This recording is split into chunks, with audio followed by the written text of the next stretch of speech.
Eastern bank পিএলসির সাবেক chairman জনাব শওকত আলী চৌধুরীর বিরুদ্ধে যুক্তরাজ্যে 25 মিলিয়ন মার্কিন ডলার আর মানি লন্ডারিং এবং দুর্নীতির অভিযোগটি তদন্ত চেয়ে আমরা রিট পিটিশনটি দায়ের করি। এর প্রেক্ষাপটটা শুরু হয়েছে, আপনারা জানবেন যে বিগত সরকারের আমলে ভূমিমন্ত্রী ছিলেন সাইফুজ্জামান চৌধুরী। তার বিরুদ্ধে যুক্তরাজ্যের ন্যাশনাল ক্রাইম এজেন্সি তারা একটি তদন্ত করছিল, তার যুক্তরাজ্যে যে তার সম্পদ আছে এই বিষয়ে তদন্ত চলাকালীন সময়ে যুক্তরাজ্যের ন্যাশনাল ক্রাইম এজেন্সি জনাব শওকত আলী চৌধুরীর বিরুদ্ধে যুক্তরাজ্যে 25 মিলিয়ন মার্কিন ডলারের একটি আনডিসক্লোজড ফান্ড তারা যুক্তরাজ্যে একটি ব্যাংক অ্যাকাউন্টে পান। পরবর্তীতে ন্যাশনাল ক্রাইম এজেন্সি বাংলাদেশ সরকারের BFIU Bangladesh financial intelligence unit তাদেরকে এই বিষয়টি অবহিত করে এবং বলেছিল, ন্যাশনাল ক্রাইম এজেন্সি বলেছিল যে আমরা 4 সপ্তাহ এই অর্থটিকে 25 মিলিয়ন ডলার এটিকে আমরা যুক্তরাজ্যে হোল্ড করে রাখছি, যদি বাংলাদেশ সরকারের পক্ষ থেকে কোনো আইনি ব্যবস্থা করা হয় তখনই আমরা এটা রিপ্যাট্রিয়েশনের জন্য ব্যবস্থা নিব। পরবর্তীতে বিএফআইইউ থেকে এই বিষয়ে ন্যাশনাল ক্রাইম এজেন্সির সাথে কোনো যোগাযোগ করা হয়নি বা বাংলাদেশ সরকার কোনো আইনি ব্যবস্থা নেয়নি। এর প্রেক্ষিতে যেটি হয়, যুক্তরাজ্যের ন্যাশনাল ক্রাইম এজেন্সি তারা ওই 25 মিলিয়ন ডলার এটি তারা রিলিজ করে দেয় এবং পরবর্তীতে যিনি অভিযুক্ত ব্যক্তি শওকত আলী চৌধুরী তিনি টাকাটি পাচার করে এটি দুবাইয়ে ওনার অ্যাকাউন্টে ট্রান্সফার করে ফেলেন। এই বিষয়টি সম্পর্কে বাংলাদেশের বিএফআইইউ অবগত ছিল এবং জাতীয় রাজস্ব বোর্ড পরবর্তীতে অবগত হয়। জাতীয় রাজস্ব বোর্ড যখন এই ওভারসিজ অ্যাসেট, আপনারা জানবেন যে আমাদের ইনকাম ট্যাক্স অ্যাক্টে কারো যদি দেশের বাইরে কোনো সম্পদ থাকে এটি ঘোষণা দেওয়ার একটা বাধ্যবাধকতা আছে, কিন্তু এই যে 25 মিলিয়ন ডলার যেটি তিনি যুক্তরাজ্যে রক্ষিত করেছিলেন শওকত আলী চৌধুরী, তিনি তার যে ট্যাক্স রিটার্ন এই ট্যাক্স রিটার্নে এটি ঘোষণা করেননি এবং পরবর্তীতে জাতীয় রাজস্ব বোর্ডও একটি অ্যাসেসমেন্ট করে তাকে ফাইন এবং পেনাল্টি ইম্পোজ করে। এর প্রেক্ষিতে আমরা রিট দায়ের করেছিলাম। সুপ্রিম কোর্টের একজন আইনজীবী জনাব রেজানুল সাইদ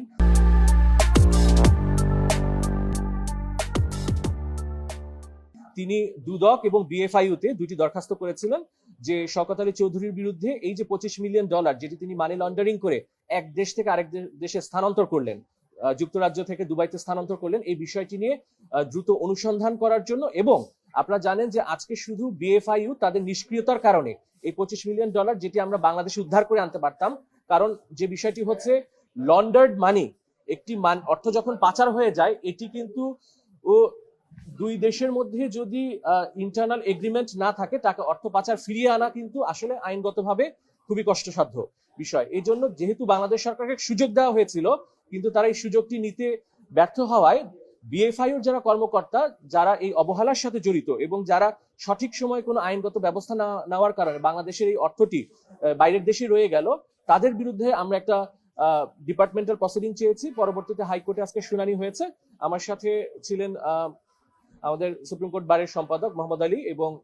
সিনিয়র অ্যাডভোকেট মামুন মাহবুব। আমরা শুনানি অন্তে মহামান্য হাইকোর্ট রুল দিয়েছেন যে বাংলাদেশ ফাইন্যান্সিয়াল ইন্টেলিজেন্স ইউনিটের যে কর্মকর্তারা যাদের ব্যর্থতার কারণে আজকে টাকাটি বাংলাদেশে ফেরত আনা গেল না, তাদের বিরুদ্ধে কেন আইনগত ব্যবস্থা নেওয়া হবে না, এবং যিনি পিটিশনার রেজানুল সাইদ অ্যাডভোকেট তার যে দুদকে যে আবেদনটি করেছিলেন এই আবেদনটি 30 দিনের মধ্যে দুদককে নিষ্পত্তি করার জন্য নির্দেশনা প্রদান করেছেন। স্পেসিফিক না, দেখেন যিনি পিটিশনার তিনি সুপ্রিম কোর্টের একজন আইনজীবী রেজওয়ানুল সাইদ, তিনি বাংলাদেশের rule of law, accountability, transparency, দেখেন আমাদের আপনারা জানেন যে বিগত 15 বছরে বাংলাদেশে দুর্নীতি যে পর্যায়ে চলে গিয়েছিল, মানি লন্ডারিং যে পর্যায়ে চলে গিয়েছিল, এই বিষয়গুলো যদি আমরা এখন আদালতের মধ্যে দৃষ্টিতে না আনি তাহলে বিষয়গুলো হবে কি, যারা এই দুর্নীতি মানি লন্ডারিং এর সাথে জড়িত তারা এক ধরনের পার্ডন পেয়ে যাবে এবং এই বিষয়গুলো আদালতের সামনে আসাতে আমাদের, দেখেন এই টাকাটা কিন্তু বাংলাদেশের অর্থনীতিকে, এই যে পাচার হলো এই পাচারটা কিন্তু বাংলাদেশের অর্থনীতিকে ক্ষতি করেছে।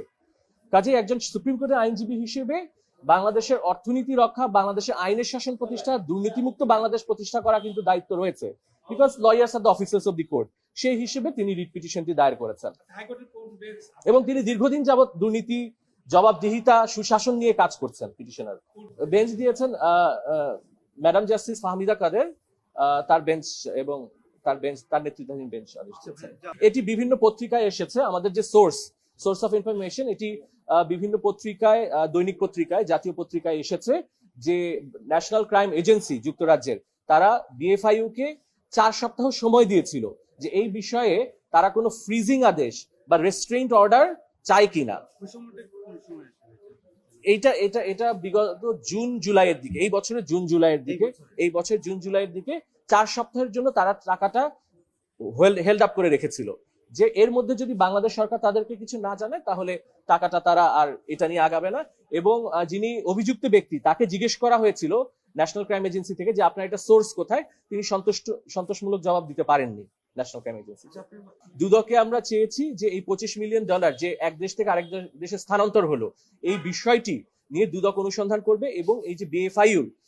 যারা কর্মকর্তা ছিলেন দায়িত্বে, তাদের শুধুমাত্র অবহেলার কারণে আজকে দেশের এই টাকাটি আমরা রিপ্যাট্রিয়েশন করতে পারলাম না। কাজেই দেখেন যে বিএফআইউ কিন্তু আইনে, দুর্নীতি প্রতিরোধ আইনে বিএফআইউ কে ক্ষমতা দেওয়া হয়েছে।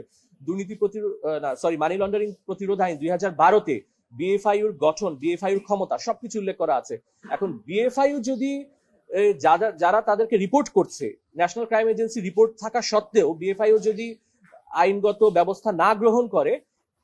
এটা তাদের আইনগত যে যথাযথ দায়িত্ব এটা পালন করছে না।